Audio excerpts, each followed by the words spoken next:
Hi, everybody.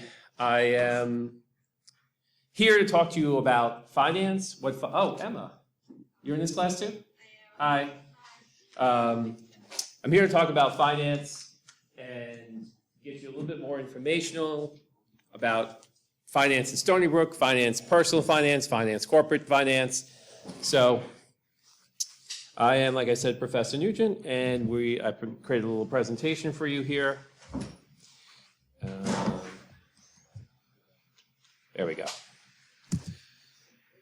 And I'm going to advance the slide. Okay, so introduction. Welcome to the world of finance. Let me just drag this down here so you can see it. Okay. Today we're going to explore what finance is and why you may or may not want to care about it. So I gotta remember to stay by this microphone too. So you know what a company is, basically, right? You may not have worked before. If you worked, that's great, because then you really know what a company is about. But you probably know what a company is about as a customer, ordering from Amazon, going into a local food restaurant, or a big Walmart. So you know what, basically, they sell products, you give them money, you get your product, and you assume somehow they make money. Finance is making sure these companies make money. So that's the primary goal of finance. Whether personal would be making sure you make money and keep more of your money. Corporate is the same thing, that the company makes money and keeps more of the money that they're making. So what is the goal of a company? The goal is to maximize shareholders' wealth. And shareholders could be either private or public, but the goal is, just like you, if you think of you owning a small business, maybe you own a small pizza restaurant. Why are you owning that pizza restaurant? Because you love to make pizza? Maybe, but also because you want to make some money. Everybody loves pizza. Let's turn it into a laundromat. Say you're running a laundromat. Are you doing that because you love clothes? You love folding clothes, washing clothes? No, you're running a laundromat to make money. So most of your decisions, finance-wise, would be how to maximize your income at a laundromat. How could you maximize your income at a laundromat? Any ideas? Yes. What idea is your income with a laundromat is basically to design it that basically have the machine is way they run do more laundry more efficient. Exactly. So what he's basically saying, I'll rephrase it a little bit. You want to configure the machines to cost less and charge more, or have a layout, or do something in the business where you're going to make more money. So when it comes to the washing and drying machines, what's the optimal price to set them at? What price is too high where people won't want to wash their clothes there? And what price is too low where you're not going to make enough money? So you want the price that's just right, where you're going to make the most money and people will feel comfortable with what they're paying. But also maybe you add a few vending machines. Maybe you add a video game. Maybe you sell boxes of laundry detergent and bleach. And maybe you offer a service where you wash the clothes for the customer. They drop it off and you wash it. So these are all things people have done in the laundry space to try to make those businesses more profitable. So now let's talk about, none of you are probably going to run a laundromat or own a pizza restaurant, but you probably will work for a company at some point. So finance in the company, that's corporate finance. So what are companies trying to do? So does anybody here have a bank account? Okay. So you probably have a bank account with Bank of America or Chase, the two most popular, maybe TD Banking, maybe Citibank. And these banks, what they do is just sit around and think of ways to make more money from you. They were so good at making money from you that they had to pass laws to prevent the banks from taking advantage of you. I had a student, I remember one time, he wasn't able to buy the textbook on time because he ran out of money in his checking account. But they let him make 10 purchases that day: a pack of gum, a tank of gas, a notebook, a pen, lunch. So he made 10 purchases. Every time he made a purchase, he had a $35 overdraft fee charge on his account. So instead of denying the charge and saying insufficient funds, they just kept letting him charge. And since he was overdraft, they kept charging him $35 per transaction. So a total bill of $350. That's something that the prior administration, a couple of administrations ago, I believe the Obama administration, abolished and prevented companies from doing such dastardly deeds as that. Credit card companies used to do something called universal default. So say you had 10 credit cards and you defaulted, you forgot to pay one of them. One of them you just forgot to pay. All the interest rates on all the cards would go up. They'd share the information and increase your interest rates on all your credit cards. That was made illegal. So, but what a bank does is they try to get money out of you as much as possible. So one way is you maybe deposit money in the bank. They try to pay you the lowest amount of interest. That's why if you want to borrow on your credit card, it's 22% interest, but your bank account is paying you 0.25%. Because they want to make money. So if they get your money in, they pay you a very low interest rate on your savings account, then they lend it out for someone to buy a house, they're charging them 7% to buy on the mortgage of the house, but giving you 0.25% of interest because the bank wants to make more profits. So everything the bank does is designed to get more fees out of you, make more profits from you, and it's because they're trying to maximize the profits for the shareholders. And that's finance. That's what finance is there for, is to think of these ideas. How can we make more money as a business? That's part of that is, strategy of the company, but it's also the finance people get involved. We want to do this. Will it make us more money? They have to analyze that. So for example, have you heard of shrinkflation? Have you heard of something called shrinkflation? Shrinkflation. Yeah, this is where you're getting the same product at the same price, except it's 20% smaller. So instead of getting... like a bag of chips. Yes, like a bag of chips where you're getting, it's not quite the same size, but it's the same price. So that's one way that they figure out how to make more money. Let's sell you less at the same price, but that way, you won't notice because we'll make it such a small difference, just 10% smaller. You won't notice, but we'll make 10% more money. So companies are not your friends. They're not looking out for you. They're looking to get your money. Hopefully they make a product that's useful to you and benefits you.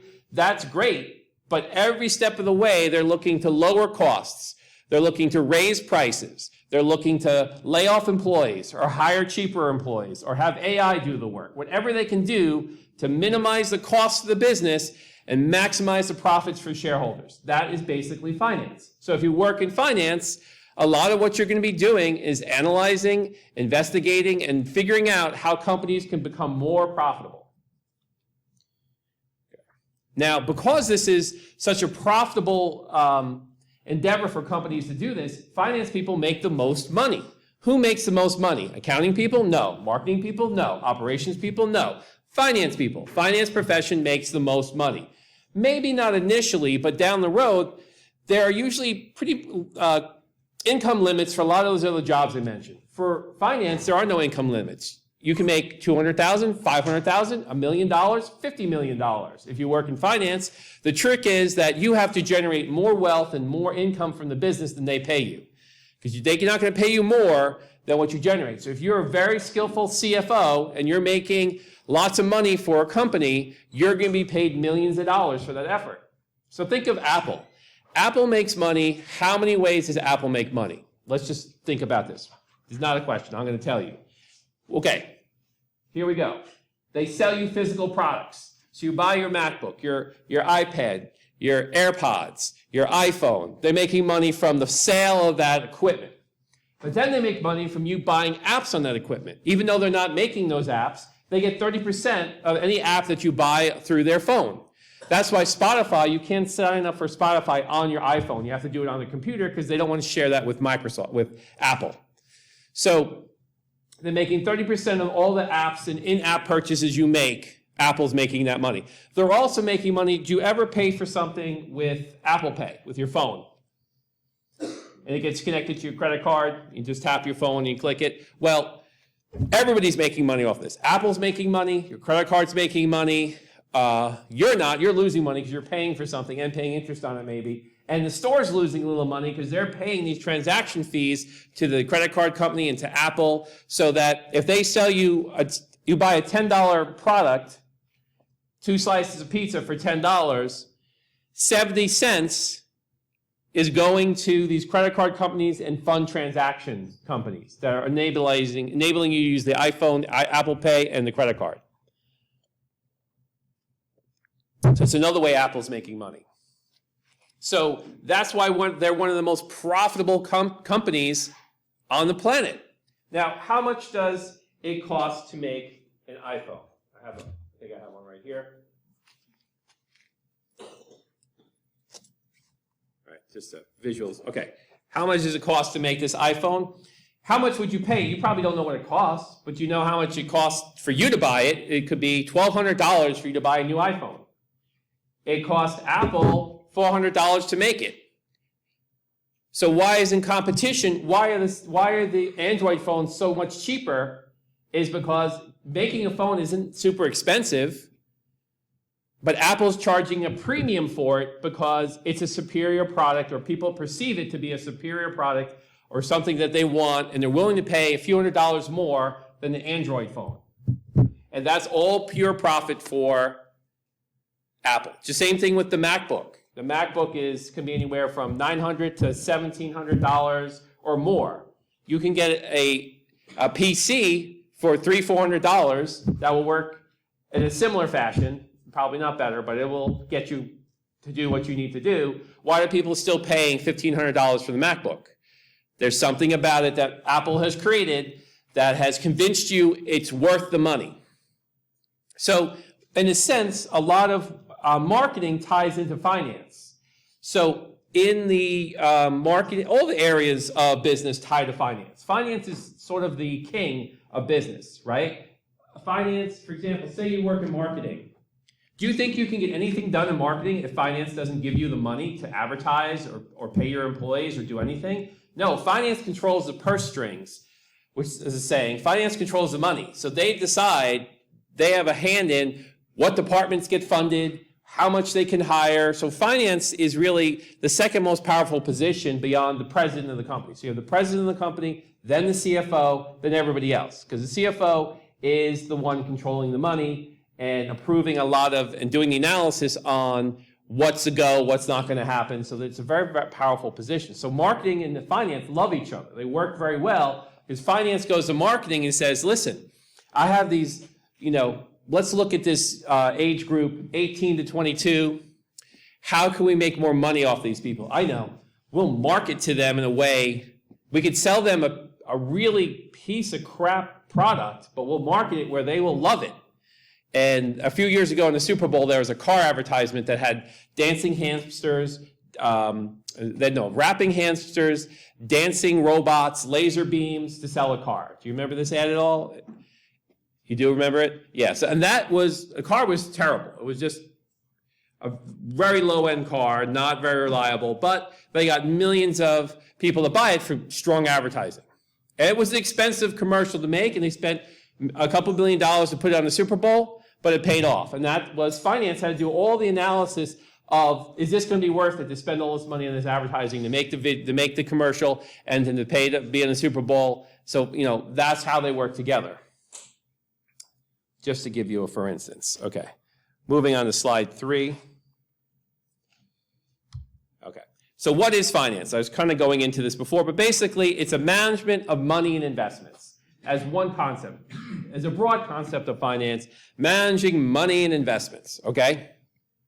Companies want your money, but they might also want your investment. So if you're a new company, you're making an IPO, initial public offering, then you're buying the company's stock, pushing the company's stock price up, making the company more valuable. And as for you as an investor, you're buying investments for hoping to make money on those investments, whether it's stock or real estate, Bitcoin. So that's personal finance. You have some money, you got a degree in college, you're working, you made some money, and now you're going to invest it. And where should you put that? Bitcoin, real estate, stocks, bonds? Now for companies, as well as individuals, they have investments too. Companies may buy other businesses. Companies may, invest in other new development of new products. So they're looking to make money and they're looking to invest the money to make more money. That's where we go from one Chipotle restaurant to 5,000 Chipotle restaurants. And that's why we go a stock price from $35 a share to $3,000 a share. As the company grows and they make more money, People like the product, they buy the stock, they buy the food. Everybody gets wealthy, except the people who don't own Chipotle stock. Now, these activities that's involved in finance is closely tied to budgeting. Also, a lot of the things in the corporate world are also personal world. Budgeting, saving, investing, and managing risks. So for companies, they have to budget their money more closely than you do. Most people don't budget their money, or they budget very roughly. You know, I make X amount of money a month. These is what basically you have to spend. And then you pay all your bills, and whenever you're left over, money you have, you deal with trying to get to the end of the month with it. Now, companies make a budget looking at every particular cost. Nothing can be spent without it being on the budget, without it being approved, without it being thought about, without it being compared. So if a company wants to buy, say, paper for the photocopy machine, they can't just go to Staples and buy paper for the photocopy machine. Purchasing has to take out bids and quotes, find different production, different manufacturers, compare pricing, compare quality, and make a final decision. Okay, our money should be spent here. This would give us, you know, the best paper at the best price. And so nothing can just be as simple as going somewhere and buying something. Everything has to be analyzed, looked at, multiple vendors have to be contacted, and that's all part of budgeting. Because companies want to save money to invest it, buy other businesses, expand the current business, and they have to manage risk. So a lot of finance is managing risks. So especially with investments, if you buy this stock, how risky is Chipotle Mexican Grill compared to a brand new AI company that's, you know, $5 billion in debt? That's probably riskier, but it's a hotter company. Stock price is doing better, but where it's going to do better in the long run. These are all risks that you have to think about as an investor and also as a company. You know, where do we want to put our money? How do we want to invest it? Because we want a return on that money. We want to, in your case, you probably want to retire rich. Now, so do companies. Companies want to make their shareholders rich. So that's why it's great to own stock. That's why stock has been such a phenomenal investment for individuals for over 200 years in this country, because companies are doing everything they can to make the company more profitable, which makes the stock price goes up, which makes everyone wealthy. So the only people who aren't wealthy are the people who don't own businesses or don't own stock. Stock is like owning a small piece of a business. Now, let me just move on. Before I talk about this next slide, what do companies want from college students? Well, they like that you go to school. It's not a question, it's rhetorical. All my questions are rhetorical right now. I'll let you know, I'll ask you when I want to ask you something, I'll bring it out to the audience for questions in a little bit. But what does companies want from a college student? Well, one thing they want is for you to come work for them. Why? Because there's a lot of money to be made off of your expertise or your knowledge or your youthful abilities. So come, work 40 hours a week, maybe 50 hours a week. We'll pay you a salary. And then, you know, we've already worked with society to kind of brainwash you. Buy that new car, get that nice apartment, get married, have some kids. So now you can never leave this job. Why? You got to pay for that car. You got to pay for that apartment. You got to pay for that spouse and children. Or maybe your spouse is working, but you're going to be trapped in this job because you're not able to save. And that's the way companies like it. They like you to spend everything you make because that makes them more money. They'd hate it for you to save your money. Don't save your money. Buy our new products. That's why there's a new iPhone every year. That's why there's, you know, new things to buy every year or prices are going up because they want you to spend all your money because that's what makes the companies richer. So the only rich people I know are not working for companies. These are people who own businesses or own a lot of stock. Those are the rich people, not people working 9 to 5. Those are the poor people. Because you get locked into the system, you get your job, you get your little salary, you spend your whole salary, you're never able to save or invest. And that's why it's important to understand what finance is and to understand how to buy stocks, how to invest in stocks, it's also important for business, how to start a business, how to be an entrepreneur, how to make sure your business is profitable. There are a lot of entrepreneurs that start businesses. Why do you think most businesses fail? Because they primarily don't understand finance. They don't understand that they have to make a profit to stay in business. They can't become insolvent. Money is like the blood of a corporation. Just like if your blood runs out, you die. If a company's money runs out, they die, they're bankrupt. Game over, stock price zero. So they're very fixated on their money, how much money to make, and they're looking at every aspect to make more money. So part of that is brainwashing you into buying their products, having a lifestyle where you spend all your money. So you don't want to make sure you always make it a priority to save money. Now, switching over to the field of the finance again, finance professionals, what are they doing? Like, what would you be doing if you were in finance? Well, the big thing is analyzing data. So if you're in finance, you're analyzing inputs, data. That's a big thing that finance people do.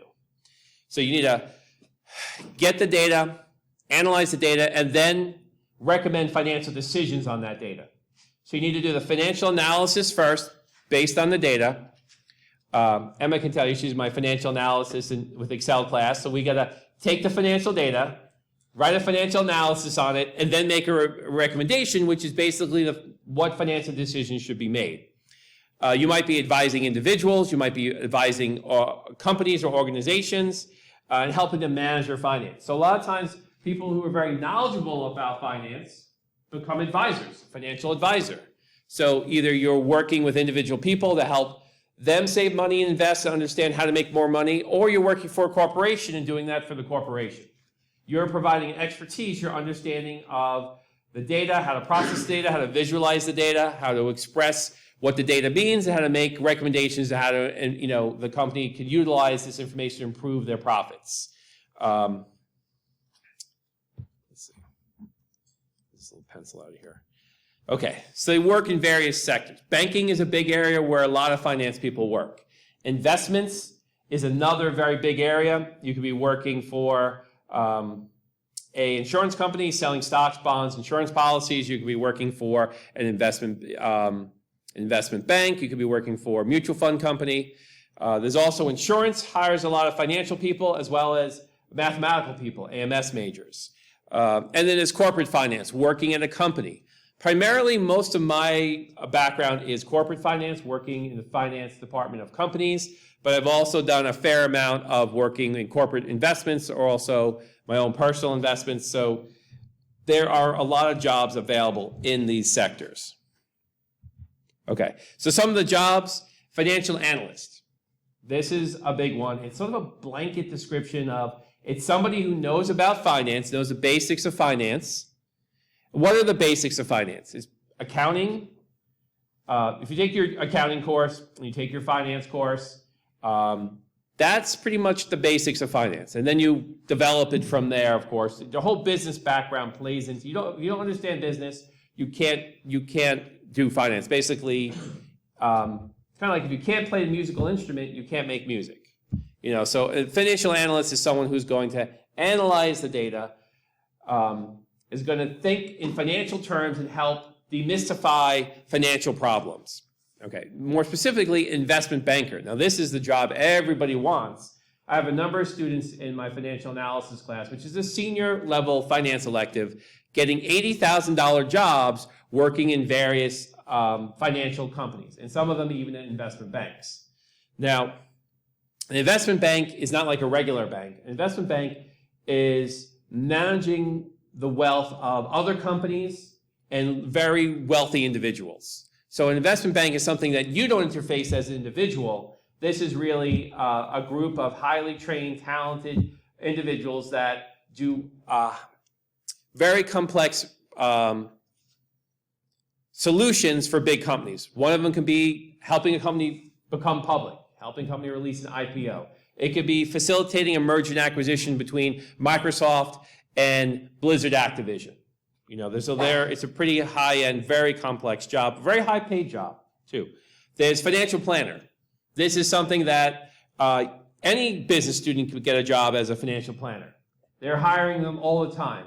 Northwest Mutual, New York Life, Equitable. They're always looking to hire Stony Brook students no matter what your business background is, or even if you're not in business at all. This is really mostly a sales job, trying to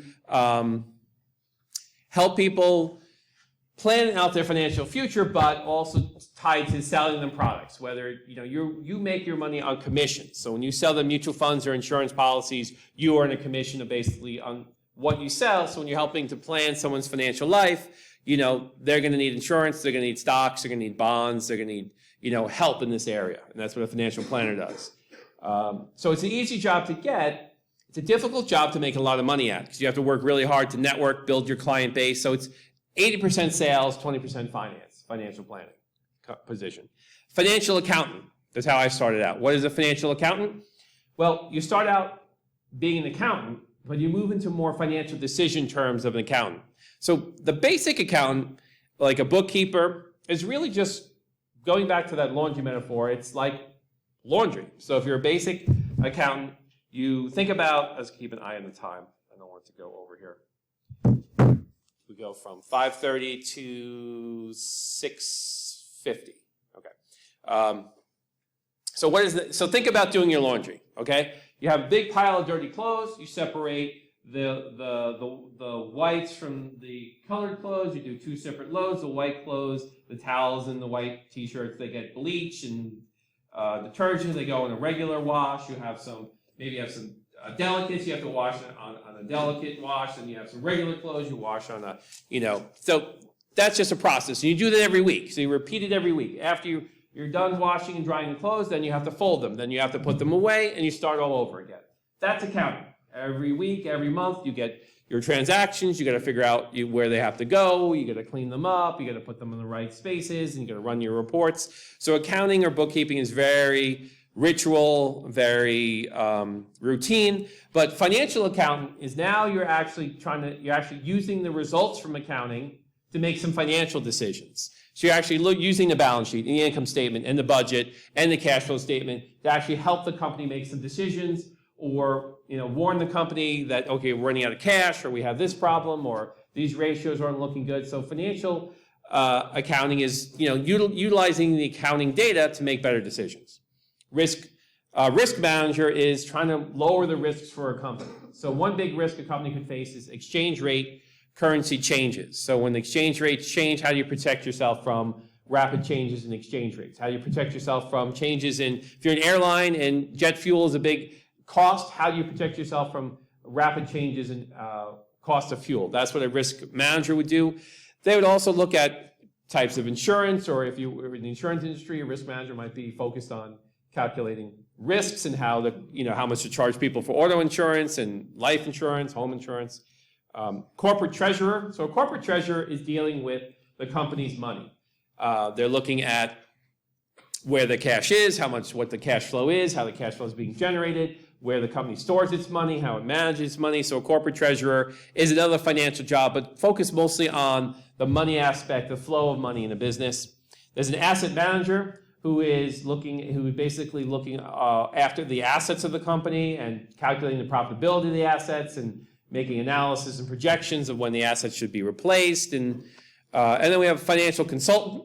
So as a financial consultant, this is something I've been doing lately. This is somebody who has a lot of financial knowledge from working from various companies in the past and has an expertise, and then works for companies for a short-term period or for a project. So the company doesn't need to hire somebody full-time, but they might have a special project coming up that requires an expert to come in for a couple weeks to complete this project. And that would be a financial consultant. Okay, so there's just some jobs in the area of finance. Okay, so let's look at the education requirements. So what does it take to work in finance? And it depends a lot on what your job is going to be in finance. Having a bachelor's degree in finance or accounting or economics is a great way to get into finance. So you don't have to have, per se, a finance degree. You can get into finance through accounting. That's the way I did. I had an accounting degree, and I got into finance from accounting. And later on, got an MBA in accounting. I'll take questions at the end, so don't worry. Also, economics. Economics is a business discipline, and that's people with an economics degree often do wind up in finance. In fact, the economics department here on campus has corporate finance, banking in financial institutions, or banking in money, public finance. They have a number of finance courses. So finance is closely tied to economics as well. So this bachelor's degree is what you need to get an entry-level position in finance. And there are all sorts of, finance hires the most people, and there's all sorts of different levels of finance you can be employed in, from, the financial advisor role, that's sort of commission-only, very low payroll, to an $80,000 to $100,000 job as an undergraduate working for a bigger bank or investment bank or investment company. Now, advanced degrees also help. So if you have an MBA, that is great. An MBA in finance, which what I got, that was very useful at the time. It's still very useful to have. Something even more useful is to have a CFA certification. So that's a Chartered Financial Analyst. So what this is basically, it's sort of like, do you know what the CPA is? If you're an accountant, you have to take a CPA. It's a big, horribly hard, terribly nasty exam that you have to pass to say that you know enough to be an accountant, like a CPA accountant. CFA, Chartered Financial Analyst, is the same thing. The test, in fact, people who've taken both tests say the CFA is a harder test than getting the CPA. So the CFA is really just saying that, yes, I know finance, and you should hire me and pay me a lot of money. So for example, person with a bachelor's degree in finance, maybe they're making $80,000 after a few years after school, or $100,000 working in finance. Somebody with a CFA, $150,000, $180,000 they're making because they have the CFA. Because it's really saying it's more, you're a definable entity of the expertise of your knowledge. Now here's a problem for businesses. When they go to hire you, they don't know if you're somebody who studied hard in school and learned a great deal, or if you're somebody that was just very good at ChatGPT, Coursera, Chegg, Course Hero, and had these programs do all your work for you. So you both have the same grade point average, 3.75, but how do I know as a business that you're the student who did the work versus the student that used all those websites to help you do everything in college? So today, if you're resourceful and use these websites, you don't have to really do any homework or do any projects, or just the bare minimum. The cut and paste is what you got to do. So companies are wise to this now. They know that, okay, there's different types of students. There's students who work hard and study and come to class, like I'm assuming all of you do, and learn. And there's students who shortcut it. You know these students, they never come to class. They somehow still do as well as you. Technology. So what do companies do? They look for certifications like the CFA, or they will test you before they hire you. So you go for the interview, especially in finance. This used to be routine in computer science industry, tech industry. Now in business, you go for a job. I've heard this most commonly in marketing and in accounting and in finance. You go for a job. Okay, great. You went to a good school. You have a good GPA. Now we're going to ask you to do this project while we watch you. Or we're going to ask you to solve this. We're going to give you some problems. We want to see you solve them. So they're actually going to test your knowledge. They're going to ask you specific questions to see if you actually are knowledgeable or you just kind of faked your way through college, which has never been easier to do than this day and age. So companies are getting wise to the new environment. So be careful. Don't fake your way through college. You're going to get a test before you're hired to see if you actually know anything. And it's pretty common these days. So those are the basic educational requirements. There are people who've gotten into finance with no college education, no certificates, but through experience. But that was back in the day where it was easier to do that. Now, pretty much the starting requirement is the bachelor's degree. And that's what, good news for you, that's what you're getting. And let's take a look at some universities. So here's the top 20 public colleges for finance salaries. And number one, we have Virginia, Maine. Then we have Michigan, Ann Arbor. You know this school, they have good sports teams. Have you heard of Michigan, Ann Arbor? Binghamton University, have you heard this school? It's a sister SUNY school in upstate. And then we have Baruch College, CUNY in Manhattan. You know Baruch? Maybe you were thinking of going to this school. That's another. Rutgers in Jersey. And then number 8, Stony Brook University. So we place 8. of the public colleges, which is great because there's a lot of public colleges, so we're in the top 10. And what is the salary? For average yearly salary, $111,000 for finance graduates. And about 4% of the graduates in finance. So, and the premium for being a Stony Brook student is you get $11,000 premium. I'm sorry, it's $108,000. I was looking at the wrong line. $108,000, and you get a premium of $11,000 for being a Stony Brook student. So now I'm looking, it's $108,000 and $165,000 is the average salary. This is not when you graduate, though. This, I believe, is a few years after you graduate. So looking at, they did a survey of graduates, I think, 1 to 5 years after graduating to see what they're making. So $108,000. It's actually, this is from last year, so it's probably higher now. So that's a lot of money. That'd be nice to make, right? You could live a life on that. $111,000, would that work for you? Okay. So this is from the Wall Street Journal, by the way. And that's why I'm saying finance is the highest paid profession out of the business school. Maybe not initially the highest paid in all cases. You might be higher paid in accounting, may pay you a little bit higher to start than finance.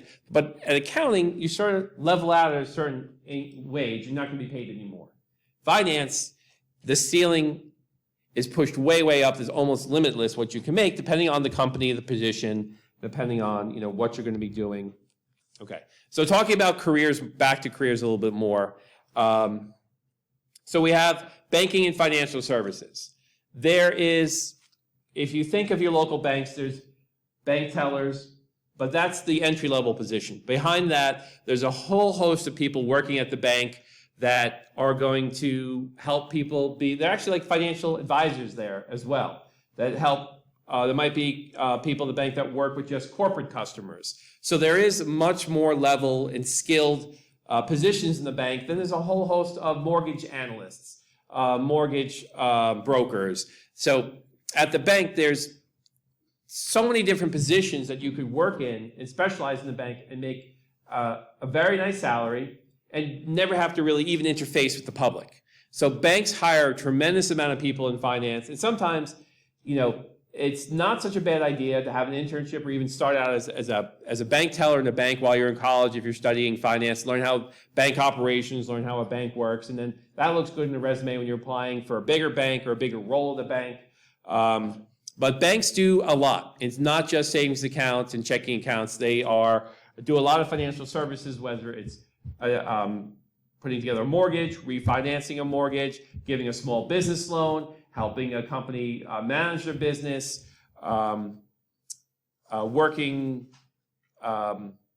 in personal loans, auto loans. There's just a whole world out there in banking that there's a lot of jobs. In investment management, which I was talking a little bit about before, this, again, a huge amount of jobs in investment management, helping either a low end, helping other people with their investments, or in the higher end, working for investment companies like a mutual fund, or a brokerage like Fidelity, Charles Schwab, where you are facilitating the buying and selling of investments or providing advice on what investments people should put their money in, a stock analyst.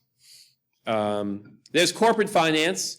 Now, every company hires people for finance. So every company in the world needs to hire people to work in their finance department. And there are huge amounts of jobs in the finance department. It sort of works hand in hand with the accounting department. So you have the accounting department. These are what we call the bean counters. So they're kind of washing the laundry, putting everything, the debits and credits in the right spots and creating the financial statements. And then the corporate financial people come in. They take the financial statements. They figure out, okay, what can this company do better? So there are a whole host of jobs that you can work depending on the company and what their needs are. There's usually multiple positions in finance at the corporate level. And the good thing about corporate finance, it's everywhere. So you're not limited to one state, one county. Anywhere that there's a business, there's a need for corporate financial personnel. So it's a job you can get anywhere. Very transferable job. And you can work for a very large corporation or a very small corporation. Let me tell you what the benefits and drawbacks are. If you work for a very large corporation, you can get the benefit of switching positions to other roles or getting more promotions. So larger companies can tend to promote you better, train you better, and give you better experiences, and also learn from more coworkers at a large company.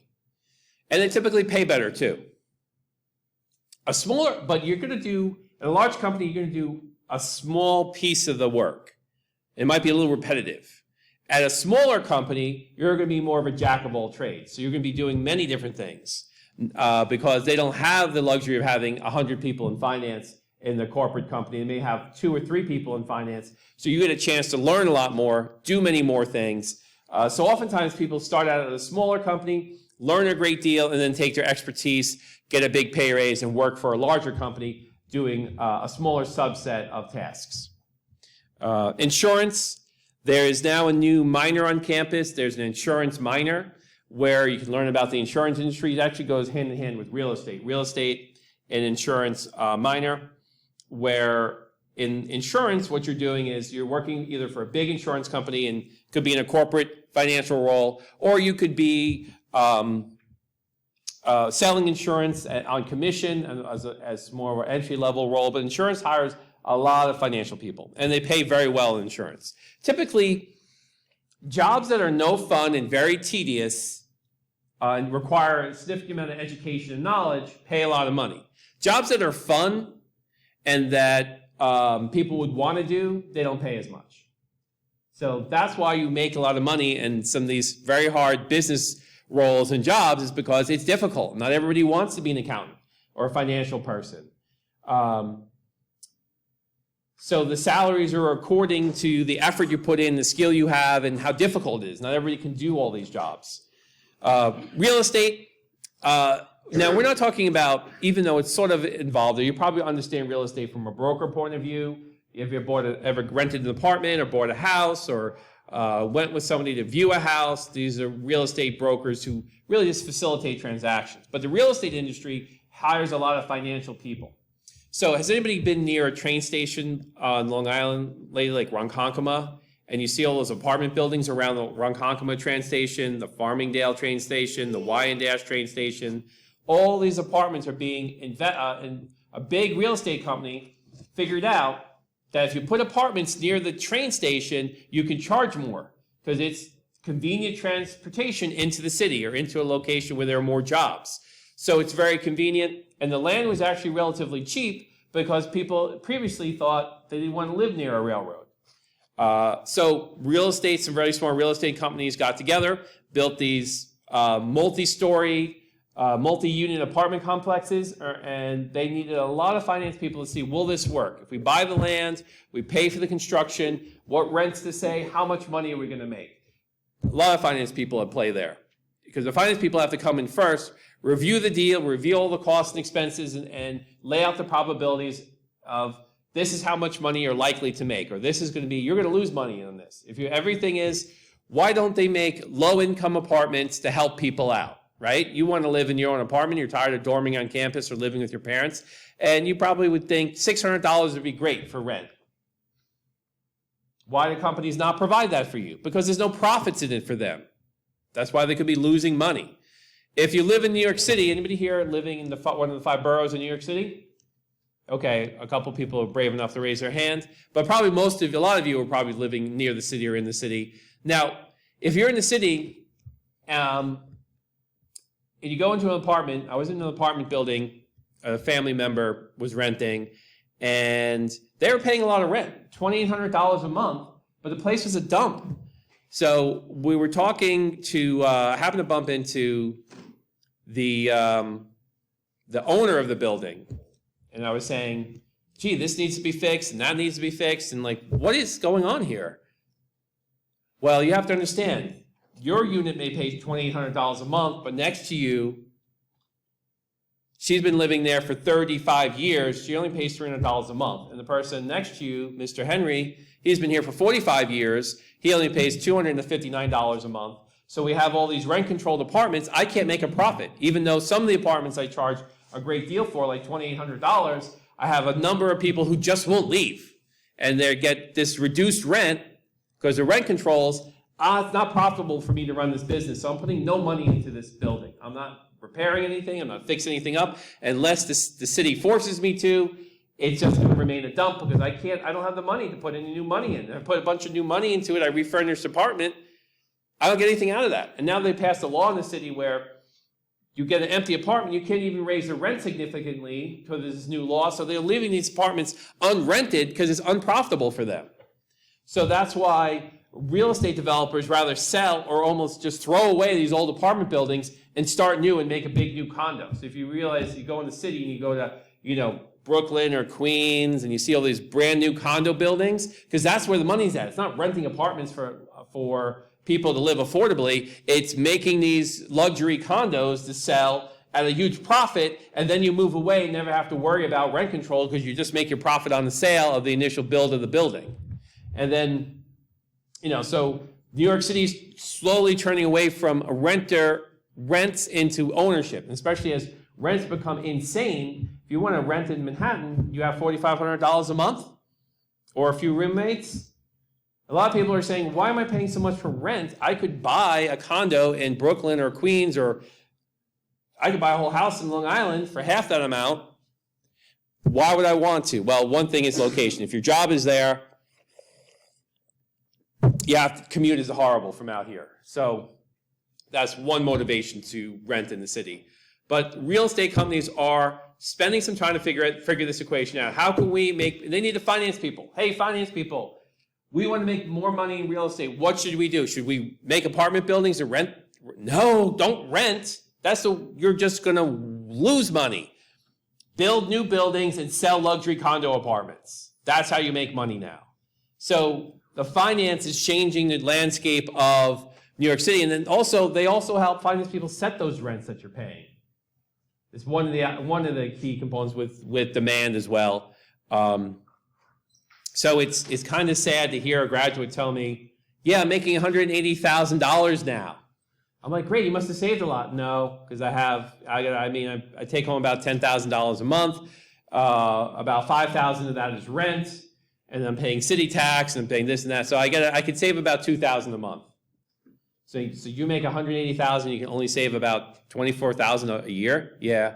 But you got to realize the tax. After city, state, and federal tax, that $180,000 shrinks to about $80,000. Then if I got to save for my retirement, put money in the 401k, that $80,000 now is like $60,000. And I got to pay for my rent and this. So it's easy to be living month to month, even on these high salaries in the city, because the finance people have engineered it to get the maximum amount of money from you, and even though they're paying you a great deal, they're making even more money on the other side. So that's basically what finance is about. Now, when you come to government and regulatory agencies, I had a number of students who got jobs in the FDIC, the SEC, Security Exchange Commission. FDIC is the insurance for the banks. So there are a lot of governmental finance jobs as well. Huge amount of finance jobs. Look at Stony Brook University. They have finance jobs here to figure out how much tuition and fees and things they're going to need to charge so that the campus can afford these new buildings and these new dorms and these refurbished Javits Center. And so there's a lot of finance going on here at Stony Brook. And every state government, every local government, and the big U.S. government, a lot of financial jobs and financial work in budgets. And, I think budgeting is probably the biggest area, but also in financial analysis and things of that nature. So there is a lot of work in the finance area in these fields as well. So how do you become successful? Meaning, how can I turn a career in finance into a lucrative life for myself? Because I don't want to be one of these people living paycheck to paycheck. I don't want to be a marketing major and live paycheck to paycheck. I don't want to be an operations or an accounting major and live paycheck. I want to be a finance major and make bank. Big bank. Okay, so it's not easy to do that. You can't just roll out of school and start making a lot of money in finance. In fact, there's other disciplines, accounting, operations, marketing, might be a little bit easier to make a more reliable and steady income. So finance is probably, I would say, a little riskier. But getting experience through internships, part-time jobs, even volunteer work is a great way to learn about finance. You can volunteer to help people do their taxes, as far as volunteer work.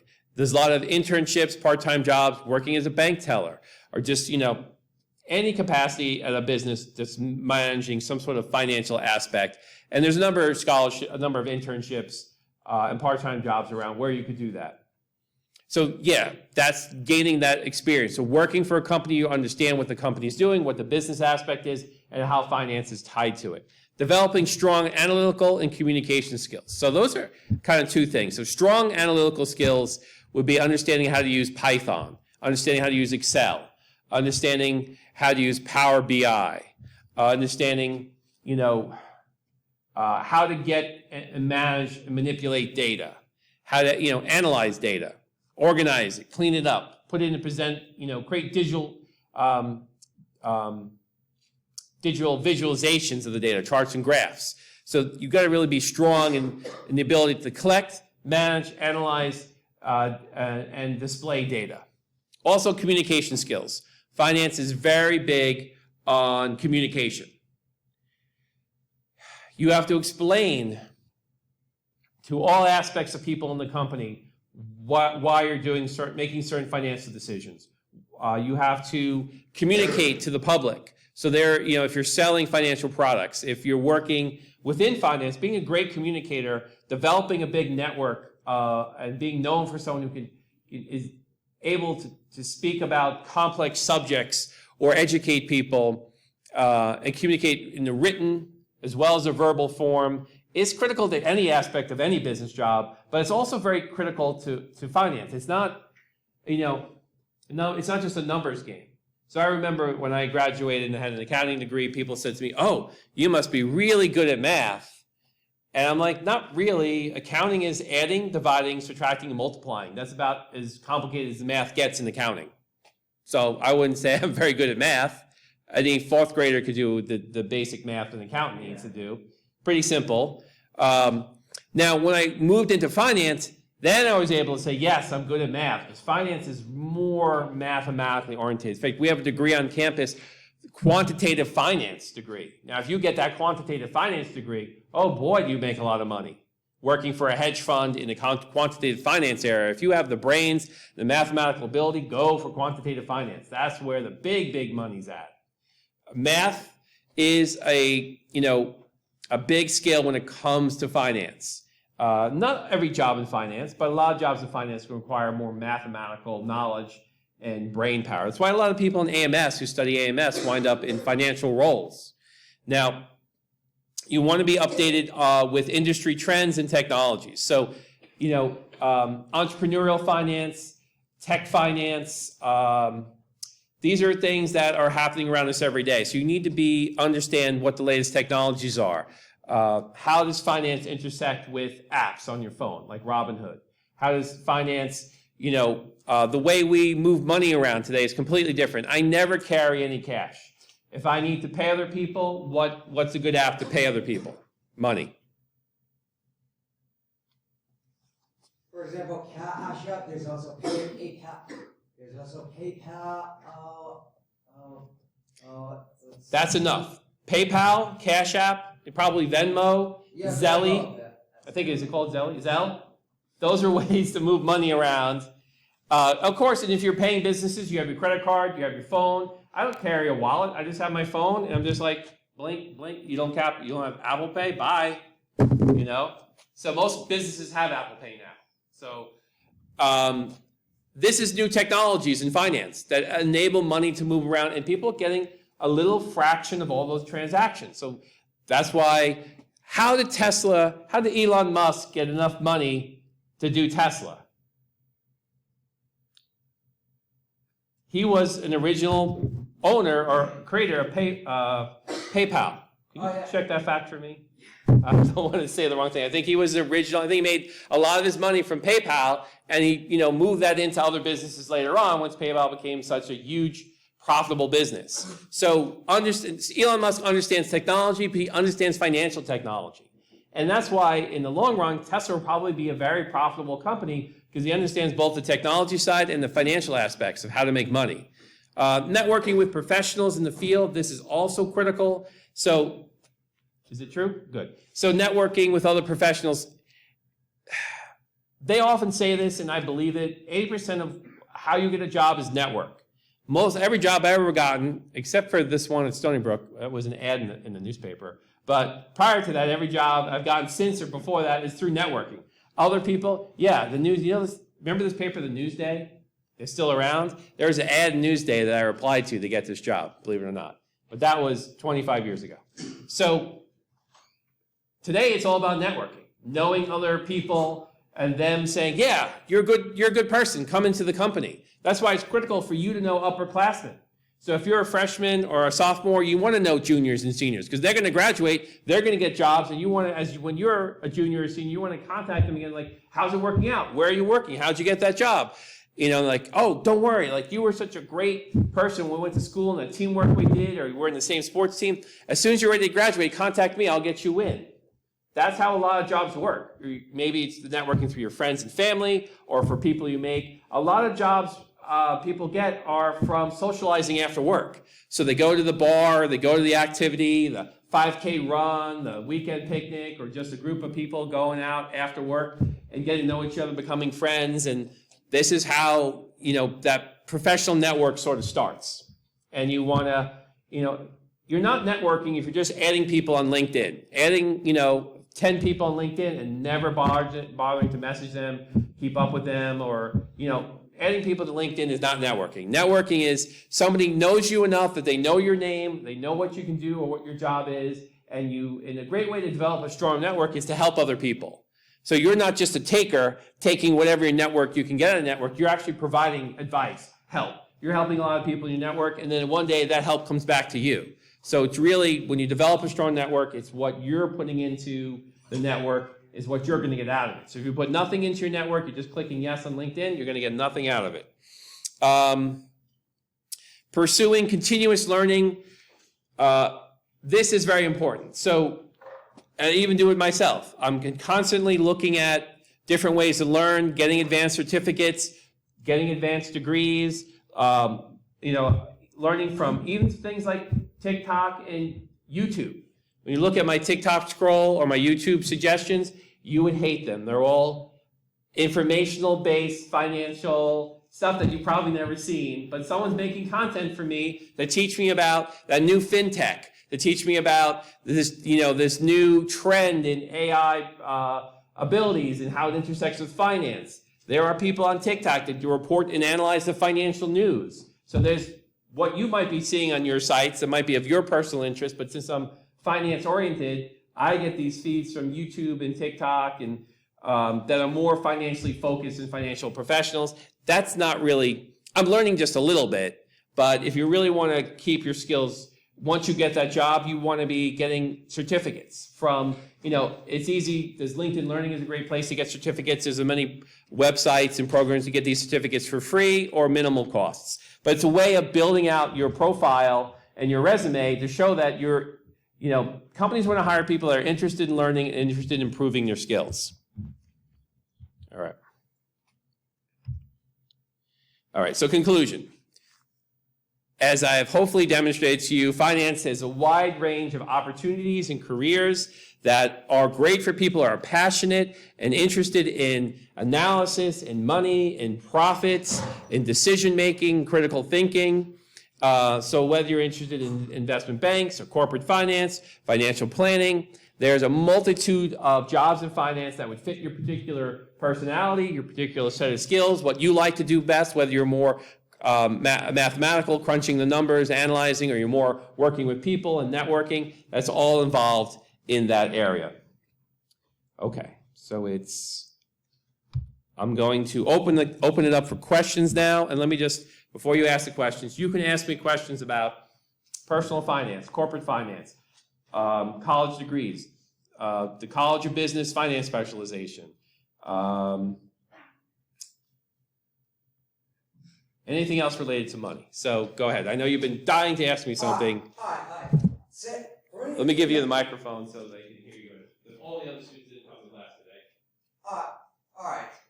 I'm basically turned up. I'm going to show you mechanical engineering, in which one of the things I want to do is that when I basically go out for work, or I want to actually, in which I'm going to work or under someone for a year for 8 hours a week. They then basically quit my job. I then go about starting my own company. In which I'm going to get at the valuation up to 6.22 times 10 to 20, $30 dollars, and basically just going corporate as a shopping spree. Yeah, I wonder. Okay, land the plane, make it short. All right. How would you say? As an engineer? Yeah, how would you say as an engineer it would get into bot? Okay, great question. You're an engineer, you're on campus, a science or science background, and engineering is a great background. If you want to get into finance as an engineer, there's couple great ways. One is be an entrepreneur, develop your own product, engineer your own solution, your own product, and sell it. Another way is to work for a company that hires engineers to say, listen, we have, if you ever go to grandma's house and see her old TV, which is like half a real big giant box TV, some point they went to engineers and say, listen, how can we make this TV more like a movie screen? Bigger, brighter, thinner, slimmer, lighter. Engineers did all that work. Made the computer chips, made the components to make the screen, the design. So working for a company and designing products that are more profitable, more innovative, and that consumers will want more of.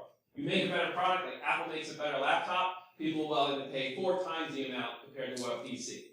Yeah. And that's as an engineer, that's the 2 ways. You become an entrepreneur, you make your own products, and you learn how to price and sell them to make a profit, or you work for a company and you make their products better, engineering them so they can make more money or a better product that they can sell at a higher price. I'm going to move on to the next question. So you think about that for a minute. All right. I'll come back. Yes. Can you comment on the lack of financial literacy and financial literacy in America, especially regarding the American education system?